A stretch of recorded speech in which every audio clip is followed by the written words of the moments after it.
तर आपण पाहतो या दुर्घटनाग्रस्त बोटीतील 5 जण बेपत्ता असल्याची माहिती समोर येते। 5 जणांचा सध्या शोध सुरू आहे। या संदर्भात ताजे अपडेट देत आहेत आपले प्रतिनिधी मनोज कुलकर्णी आणि मनश्री पाठक। आधी जागा मनोजकडे। मनोज, सध्या काय ताजे अपडेट आहेत? 5 जणांचा अद्याप शोध सुरू आहे, काय सध्या तिथे सुरू आहे?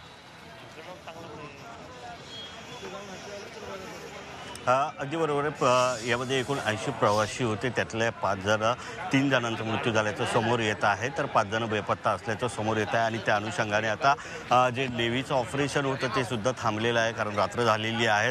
आपण जी 24 तासच्या प्रेक्षकांना दाखवलेलंच आहे की त्या स्पॉटवर ज्या ठिकाणी ही दुर्घटना घडली होती त्या ठिकाणी गेलो होतो।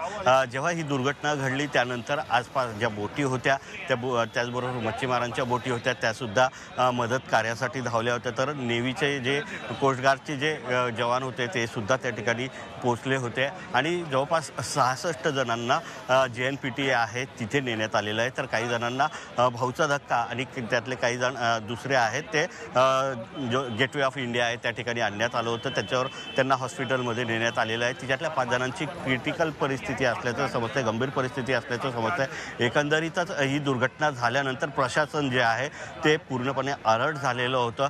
सुदैवाने यामध्ये जरी 80 प्रवासी होते, परंतु 80 प्रवाशांपैकी अनेक जणांचे जीव वाचवण्यात यश आलेलं आहे या ठिकाणी। आणि जे प्रवासी बुडाले होते, जखमी झाले होते।